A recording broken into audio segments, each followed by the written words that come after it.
Welcome to C-Files, folks. Thank you for joining me. My last video YouTube has some issues with my last video, and they're partially blocking it, is what they're saying. I disagree with YouTube. I think they're absolutely wrong in what they're doing, but I'm not going to worry about it. I'm going to move on. Let's move on. Now, I got to tell you, we're going to go through some things in this video, and it's going to demonstrate how the corruption in DC is being completely obliterated. It's being exposed to everybody. And the propaganda, Tavistock-style propaganda, psychological warfare, comments from politicians that are getting hit because they're corrupt, and bureaucrats who are being hit because they're corrupt, is going through the roof. They're absolutely losing their minds. And now it's going to hit the media. Listen to this. USA ID has gotten a lot of attention in the last couple of days with some of these bizarre things that taxpayers have been funding. Now it looks like there are a couple media outlets that have been dragged into this conversation as far as USA ID funding as well. Does the president have any comment on that? So upon coming out here to the briefing room, I was made aware of the funding from USAID to media outlets, including Politico, who I know has a seat in this room. And I can confirm that the more than 8 million taxpayer dollars that have gone to essentially subsidizing subscriptions to Politico on the American taxpayers' dime will no longer be happening. The DOJ team is working on canceling those payments now. Again, this is a whole of government effort to ensure that we are going line by line when it comes to the federal government's books. And this president and his team are making decisions across the board on, do these receipts serve the interests of the American people? Is this a good use of the American taxpayers' money? If it is not, that funding will no longer be sent abroad, and American taxpayers will see. So the video ends there, but news outlets like Politico, for example, has just lost $8 million being funneled through USAID to them. Isn't that money laundering when USAID is not for that purpose? Listen in for just a moment, and I need to show you, or let you hear, what the news media and where did it go? Let me go here. What the news media and the bureaucrats and the corrupt politicians are going to be sounding like. Here we are.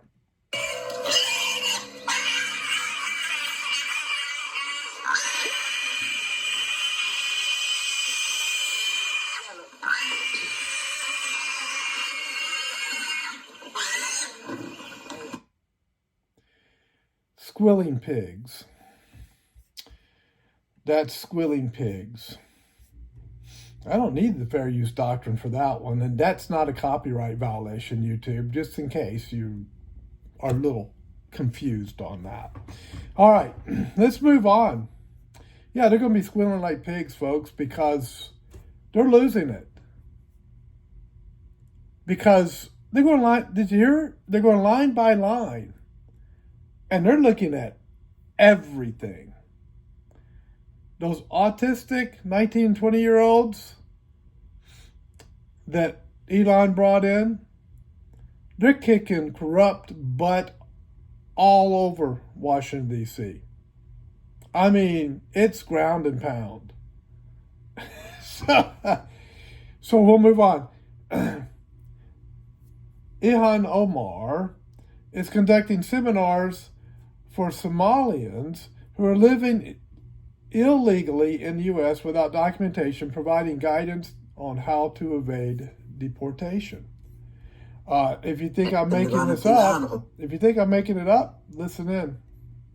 xildhibaanad Ilhaan Cumar oo dhowaan la hadashay Oh, saxaafadda it's in a different language. Hold ayaa on. talo bixin siisay dadka sharciga aan haysan Let me get ee up ku here nool when they're dalkan. interviewing her. waxaan ula talinayaa dadka Soomaalida ah Oh, okay. It's in a different language. She's speaking her native language. Well, let me just say this.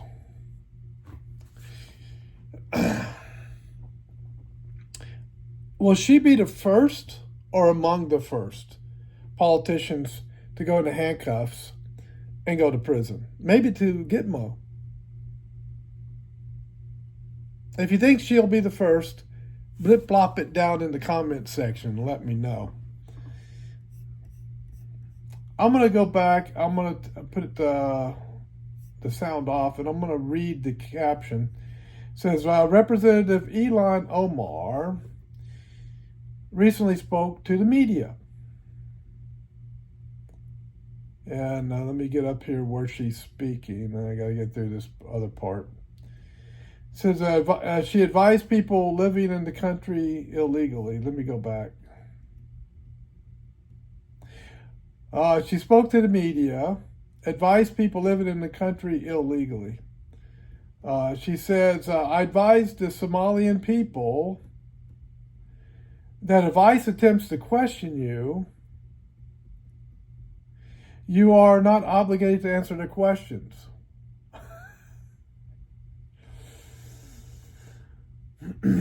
I don't think she's a lawyer. ICE will drag their rears in if they can't prove that they're a U.S. citizen. And I guarantee you they'll start answering questions. She said, I can't read it. The line's partially blocking it. Just state that you were advised by a lawyer not to answer questions. No problem. You can be arrested and have your lawyer do your speaking for you.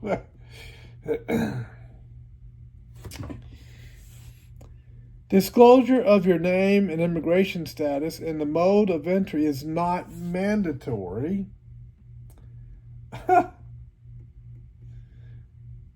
Learn the laws and prepare yourself. And refrain from disclosing information that you would prefer them not know. And that's it. So she's setting herself up to be an enemy of the American people and of the United States of America. Is this insurrection? Everybody loves to talk about an insurrection from January 6th. Is this insurrection? Should she go into handcuffs and be arrested for resisting ICE? Teaching other people how to resist ICE? Blip blop down in the comment section if you think that's the case. Now, here's a USAID whistleblower. Let's listen in. Mark Moyer is a USAID whistleblower, and he joins me now. So, Mark, you started at USAID, and what they do the first thing, did they send you to DEI camp? Yes, and great to be with you, Jesse. So I didn't get into the agency till February 2018, and this is one of the big differences that we're already seeing that in 2017, Trump administration was very slow to get into the agency. So I get there in February, and we have what's called a privilege walk as part of the orientation, where you are given an identity. Now, I was a Scandinavian woman, and so when they read lines like, I get discriminated against because of government services, or people don't look how I look. So you took a step forward if it applied and if it didn't. And so I ended up near the front, and the indigenous woman with unwanted pregnancy and the male prostitute were at the other end, and then we talked about our privileges. All right, so you were trained to be a Scandinavian woman in a privilege walk, not root out corruption. What kind of disguises do they use to fund these projects? I mean, do they just change the names of these things? Is there really some other reason we're doing this? Yeah, they're very effective at rebranding things. So in the first Trump administration, the priorities were support national interests as they are now. Another thing was countering terrorism and promoting self-reliance. So I went to a country, to give one example, they had a feminist women's book club that had been started under the Obama administration. And then they now said this is a counter-terror program because women, feminist women are key fighters in the battle against terrorism. Oh, yes. Mark Moyer.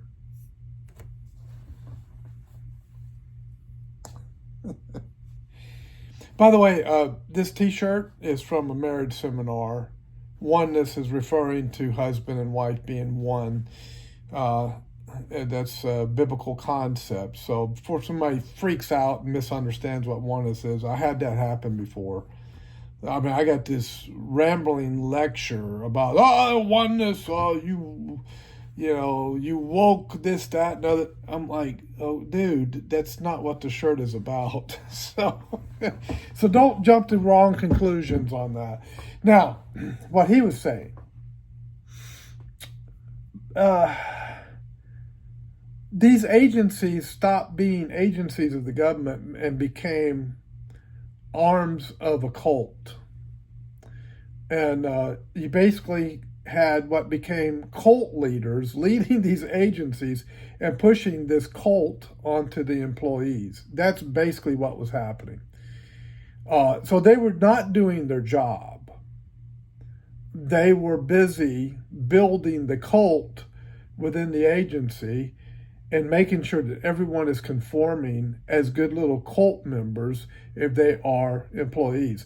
That was the main focus of a lot of these government agencies, and that's what's being cleaned out.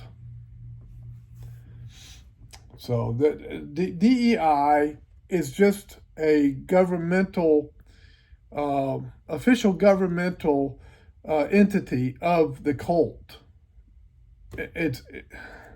That's why it had to go. All right, here's White House briefing again. And listen to what is being said. Let me go back. Continue to be on our hearts, and the president and this administration are committed to ensuring that these individuals get the funding that they need. And I would just say a strong message to Democrats who are out there pretending to be outraged about the long list of crap that this administration is cutting, federal waste and funding, like $2 million for sex changes in Guatemala, $6 million to fund tourism in Egypt, $20 million on a new Sesame Street show in Iraq, $4.5 million to combat disinformation in Kazakhstan. I could go on, and I'm happy to provide this list to every single one of you. Democrats are outraged that the American people want to be, they want their taxpayers going to good uses, not stuff like this. But then they're very quiet about the fact that there are still North Carolinians and people in California who have lost everything. And in the last 4 years, this federal government did nothing to help them. This president will continue to put Americans first. And I think the successes of this week so far speak to that. And it's only Wednesday. So I'll see you guys later this week, and we'll see you this afternoon. Thank you very much. It's only Wednesday. So what was the USAID doing? They were doing anything they could do to push psychological warfare, mind manipulation, mind control on anybody they could overseas to push a particular agenda. And part of what they were pushing was the same cult that the government agencies became obsessed with. The cult of DEI, the cult of wokeism, the cult of critical race theory, the cult of that transgenderism is a part of. And so that's what our tax dollars were going to. So they're ripping the money right out of our paychecks and sending it to causes like that overseas and also domestically. And USAID was a main funding agency of all of this corruption. And so the politicians, the corrupt politicians, are squealing like pigs because their fundraising cash cow is under assault. And the corrupt bureaucrats are under, they're squealing like pigs for the same reason. So let's bring the pig up again. I mean, this is what they're doing. They're squealing like pigs.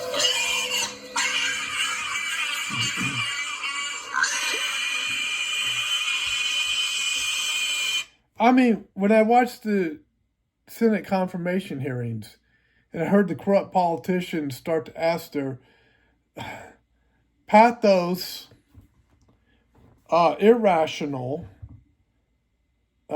questions where they're just going nuts emotionally. They're just losing it. And they're asking the questions. This is what I was hearing.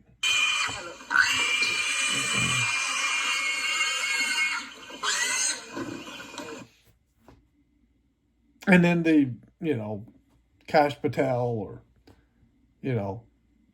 Robert Kennedy or whoever they were questioning would give their answer. And then I would go, oh, that was coherent. That was coherent. I liked that. That was a coherent answer.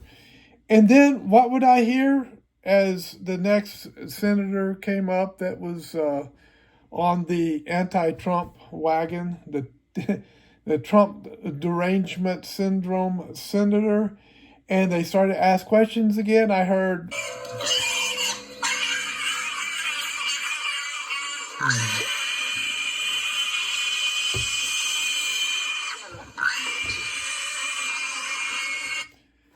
and then the candidate, for the cabinet position would answer the question, and I go, oh, wow. Okay, that makes sense. But that squealing that came out of that senator, I don't know what that was. That's what I was hearing, folks. That's what I was hearing. Let's move right along. Oh, yes. Our beloved Federal Bureau of Investigation, which also became a purveyor of the cult, and its leaders became obsessed with making sure that all of the employees were good little cult members, and that the FBI was doing the bidding of the head cult purveyor, the commander-in-chief. What were they doing as at this time when the cult was being pushed? Well, let's give you an example of what they were doing. The FBI goes into my apartment. So, by the way, this is J6er. They always call him a J6er now. Robert Morse, M-O-R-S-S, a.k.a. Lego Man. And listen to what he says the FBI did. Away from my apartment, the FBI goes into my apartment, and they're passing by very dangerous objects like the Holy Bible or the United States Constitution, and so they actually stumble across a collection of Legos that I had in my apartment. So they go into his house, they pass by very dangerous objects like the Bible and the Constitution. I love the way he said that. And they find Legos in his house. By the way, I have two grandsons that absolutely love Legos. We have bought a ton of Legos for them. But he uses these Legos in the classroom for the kids to help them relax a little bit and open up their engineering mind, to promote engineering, help them to think in that way. And one of the Lego sets he got was of the U.S. Capitol. The Legos were there because I think I love Legos and they awaken the engineer in all of us. But also, I also like the idea of bringing Legos into the classroom so that, my students could kind of chill out a little bit, But what they pretended that they found was like the holy grail of January 6th, and it was none other than a Lego model kit of the United States Capitol that the Lego company manufactured and sold. So what they did was they take this box of Legos and try to claim that I planned all of January 6th with these Legos. So they find this box, unopened box of Legos that would put together, once you put them together, it would form the U.S. Capitol. It's still in the box, says Lego on it, and hasn't even been opened. And suddenly this is evidence that Robert Morse planned the entire January 6th insurrection. They found the master planner based upon a Lego box of the Capitol.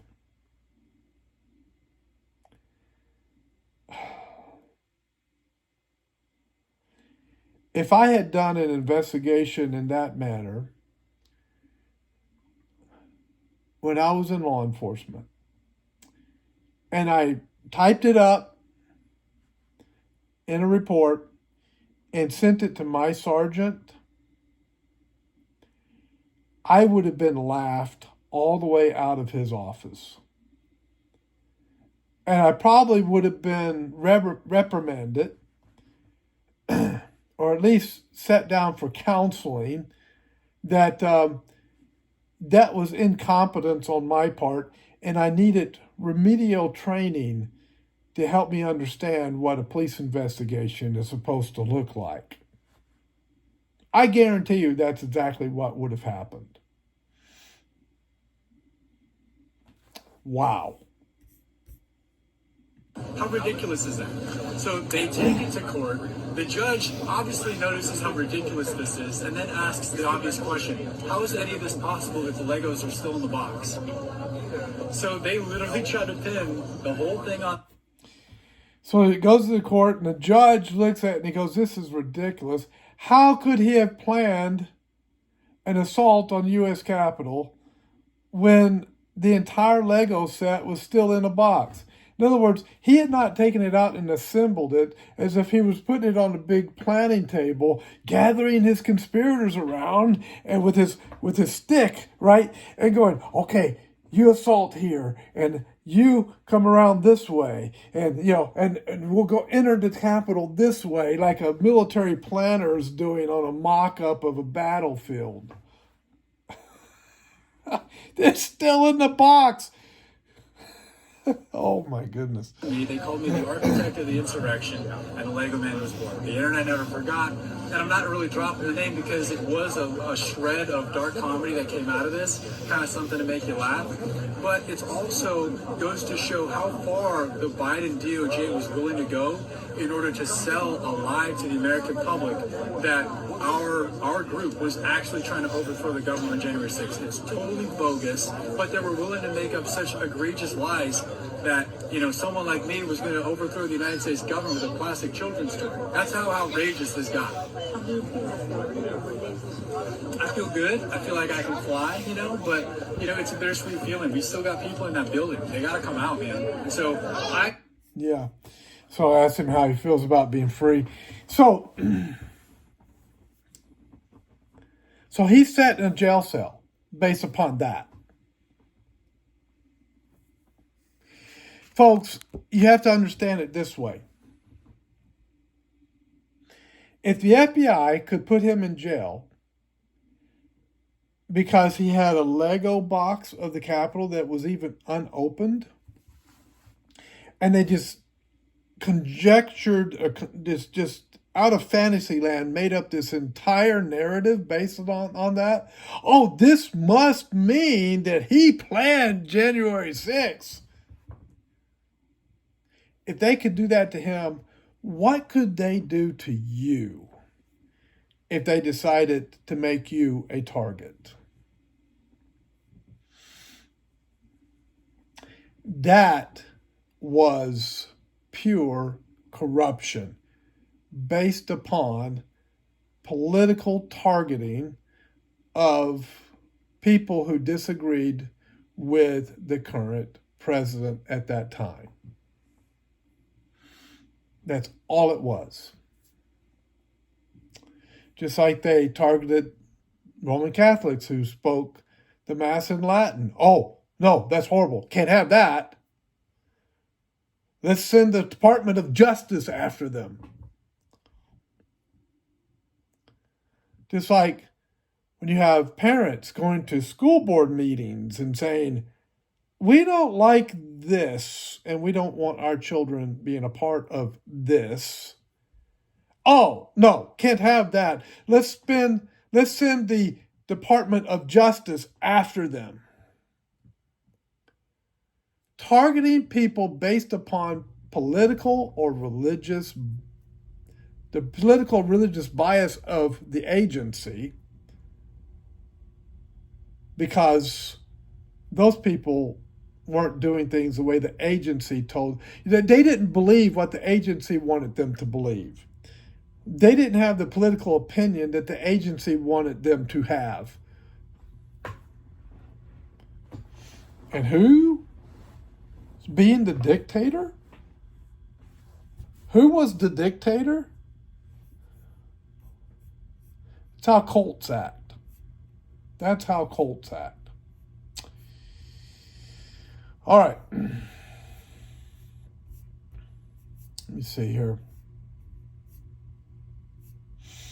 So, let me see. I think this is, let me go on this one. Lebrick. Here's the interesting one. So apparently the highest ranking person in the Treasury, David Lebrick, he resigned rather than comply with Doge for access to audit where they spent trillions of dollars a year. Trillions of dollars go through the system, and as soon as Doge said, can we see what's in there, see where the money went, the person in charge quit. Now, I don't know how that could be more damning. The only thing that would be more damning is if they've already left the country to a country with no extradition. But let me tell you a universal truth. One of the things we learned in this story, allegedly, is that there was never any audit to money requests that went through the Treasury. They simply said yes to everything. Now, I hope that's not literally true, but it's being reported that they didn't even have the function to check. There was nobody whose job it was to even check. They just said yes. And some of that would include maybe some requests that you wouldn't want them to pay.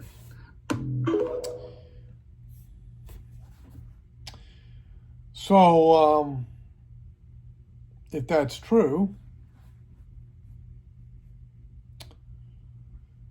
you had a government that was running amok.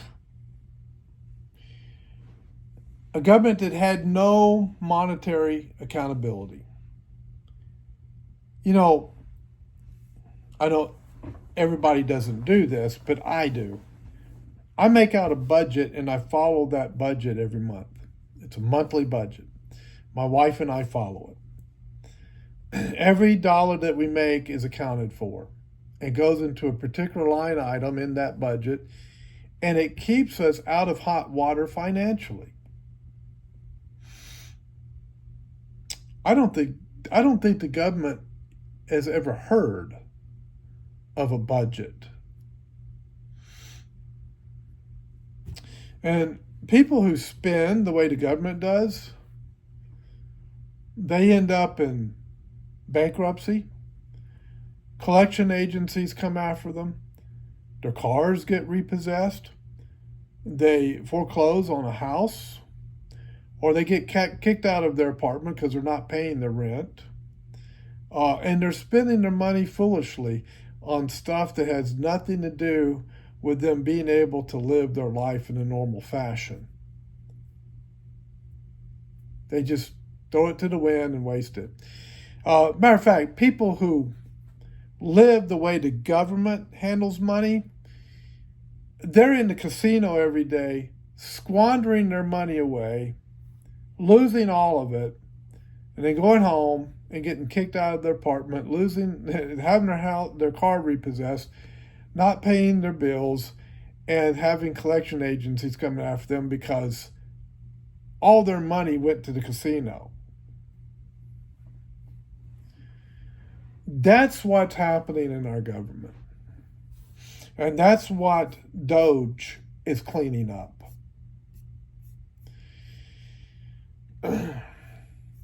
So Trump walks in, starts hitting people with tariffs immediately, starts making phone calls, starts laying down the law, and Mexico calls uncle, and Canada calls uncle, and they start doing what Trump wants. Oh, we'll do retaliatory tariffs. Well, how did that work out for Canada and Mexico? That was a bad plan on their part from the very beginning, because 70% of our goods versus 5 and 8% of theirs. In other words, it was a losing game for them. We far had the advantage, and Trump was basically laughing at them behind the scenes, I'm sure. Oh, you're going to retaliate. Okay, no problem. Because it's not going to hurt us. It'll hurt us 8% and 5%, but it's going to hurt both of you 75%.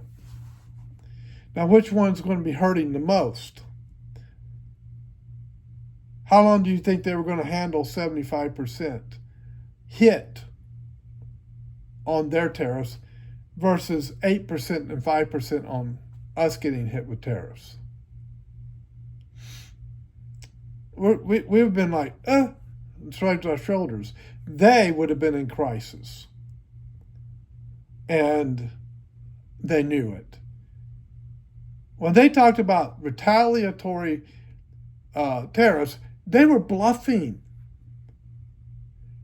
And they used to get away with bluffing. But those days are gone.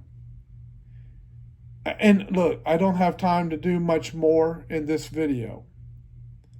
But please understand that the corrupt bureaucrats and the corrupt politicians in Washington, D.C., I don't think they understood the fundamental change that occurred in the country during the election. And as they begin to feel the pain of being held accountable and facing consequences for their actions,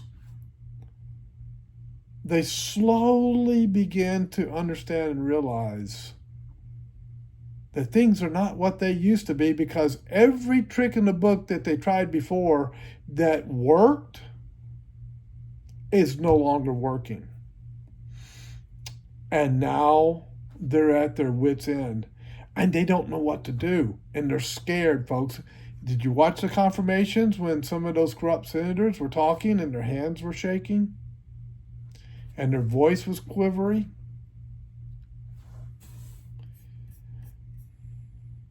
The only thing they know to do at this point, because they've run out of options, is to squeal like a pig.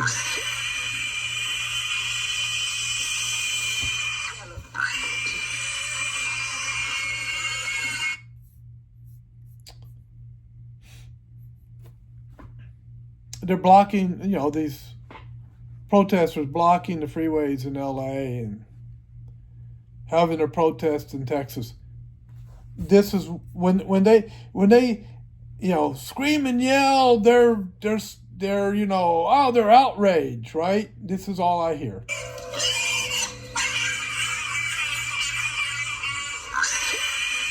That's what I hear.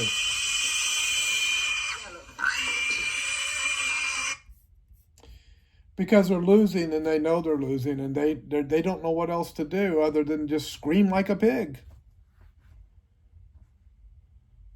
But that's not working anymore. Nobody cares, and nobody's going to have sympathy for them because people are fed up. Because when people tried to care, the only thing that happened when they tried to care is they got more grief for caring.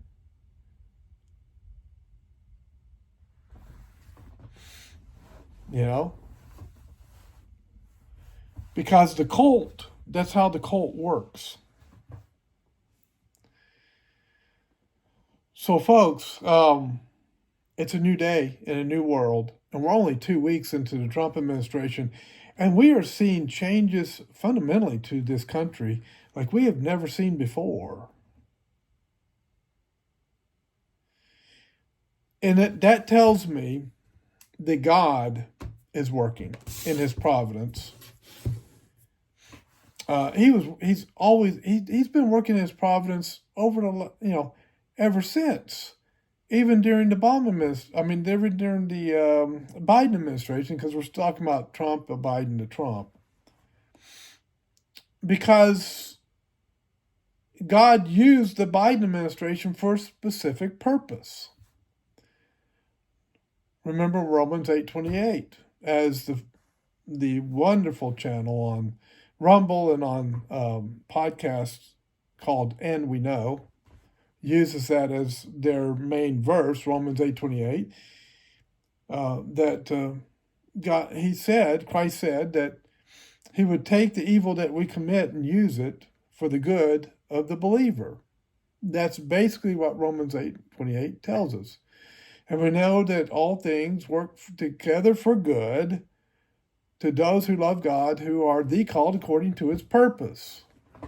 Well, all things includes the evil in politics, the evil in society, the evil in individuals.